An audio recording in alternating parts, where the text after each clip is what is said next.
Hey, what's up guys? So today's another Howard Restor-A-Finish video. And so I'm going to choose mahogany. It looks like it matches nicely. And this is a very, very old antique box. It has a beautiful pull handle, but it's seen better days. As you can see, it has some wear to the finish. It has scratches on it, and that's quite to be expected. I believe this type of wood is called Calamander wood or Coromandel, and but I believe it's more so Calamander. It sounds like salamander, doesn't it? Apparently this wood has been extinct for over 100 years, and this tree is no longer actually in the species list. The closest thing to this wood would be Macassar ebony, and that wood you can still get today. But this is one of the most expensive woods in the world, because since you can't get it anymore, when you find woods like this, it is a freaking miracle. Yes, I said freaking. All right, so let me show you the back. Hang in there one second. And the back is all scuffed up. I don't know what those white marks are, but again, this is a very, very old wooden box, and we have some wear patterns and stains on it. And so what I want to do is I want to get the Howards to actually make this box look a lot better. I believe this box was made somewhere in the 1840s to the 1850s. Now, I could be wrong. It has its original interior, and it's a paisley print, and it's like a velvet. And I'm going to actually show you the interior. Look at that, guys. Isn't that amazing? This is really, really old. It has some kind of leather lining in the top of the lid, and this was a document box or a stationery box. Back then, this was communication, equivalent to today with our cell phones. They used this as their cell phone and carried it around everywhere they went, because writing on paper and correspondence on paper was their only way of basically communicating besides verbally. All right, so let's get started, and let's make this old box look better. All right, so I have my supplies, my gloves, my old clothes. This is like my apron for doing repairs on things. A steel wool pad that I cut in half because I'm a cheap bastard and I don't want to waste too many of these because I don't have very many left. An old beat up rag, and I shook up my Howard Restor-A-Finish. And what's great about this is you don't have to strip your wood, and you don't have to change the antique. You know, you're basically just getting the flaws to be hidden, and it's conditioning the wood. So you put the product on the steel wool pad. Let me place my Howards on the floor, and if you hear rustling, I'm actually wearing plastic bags over socks right now, because my husband, my wonderful husband, ended up my work shoes were always near the sliding glass door, so I could just slip them on and go outside when I want to do something messy. And he threw my shoes out on the patio, and because he didn't like them. He said they were ugly, old Frankenstein-looking shoes, and they got soaking wet, and I couldn't find them, and I found them on the patio, and they were drenched. So, yes, I'm wearing plastic bags over my socked feet right now, and it feels quite strange. Wow, so far, this is looking good, guys. And I'm trying my best not to get the hardware, because this is the original hardware handle on top. Now I'm going to have to try to get in the center area and do my best not to hit that hardware, which I did already. And it's really no big deal because it's just oil and can be wiped off.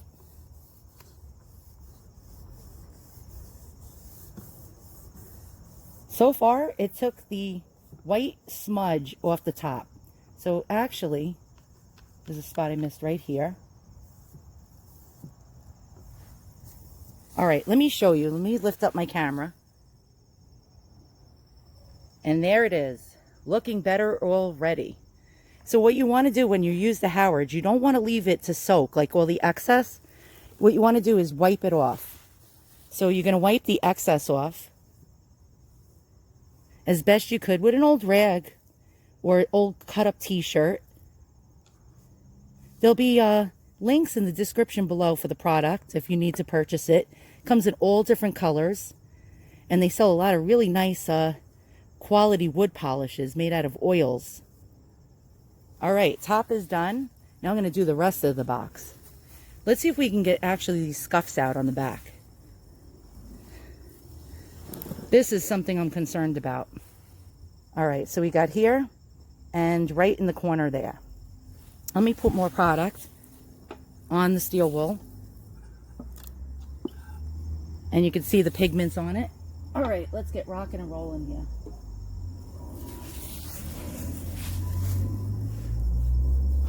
It took this white smudge off in the corner. And it's working. It's getting these white smudges off. And that's why I'm using a steel wool pad. The steel wool pad is what gets these white rings and smudges off your old wood. Look at this, guys.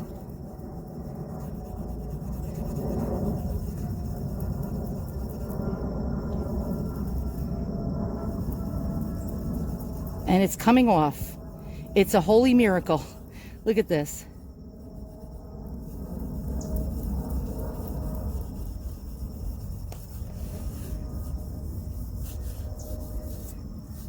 I'm just pulling the box forward a moment because it's at the edge of my workbench. Okay, let me pull it back and I'll show you. So look at that. It took the white smudges off. All right, guys, I'm going to do the rest of the box, wipe the excess off, and I'll come back to you guys shortly.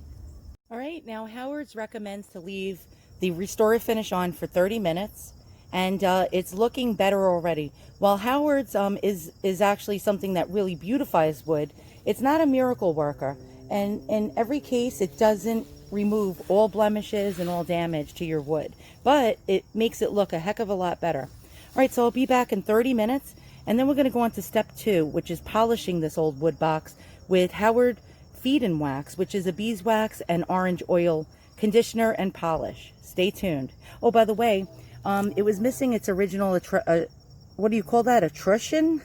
Don't know if I pronounced that right. It had like a oval shaped cutout, but it was it looked pretty barren and boring. So I added this, and I think it looks pretty. All right, we'll see you in 30 minutes.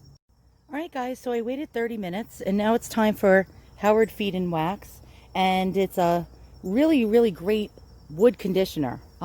They have different kinds of conditioners for your wood, but I seem to like this one the best. It's easiest to work with. All right, so what you do is shake it up really well, and apply it onto a rag or a steel wool pad or a paintbrush. In this instance, we got this dishcloth, and it's quite runny. And it is very messy, so it might run down the side of whatever you're working on. And you got to put a lot of it on. You have to be very generous with this stuff because you want it to seep into the wood.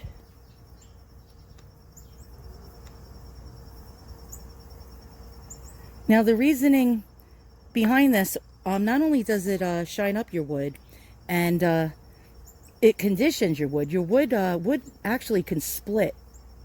So if you have it in certain conditions, if you have like intense temperature changes, it could split, and that's the end of it. Now this already has a split in the top, but you know, due to the pattern, you really can't see it, thank goodness.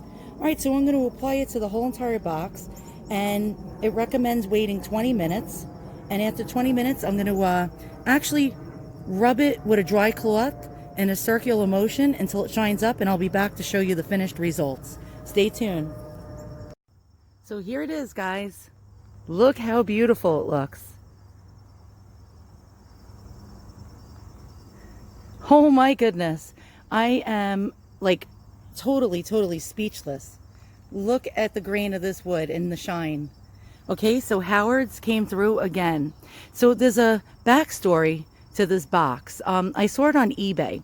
The seller was a zero feedback seller, never sold anything before. And what happened was they had this box listed with a few other pieces of like junky type of thrift store type of things, and the pictures were awful.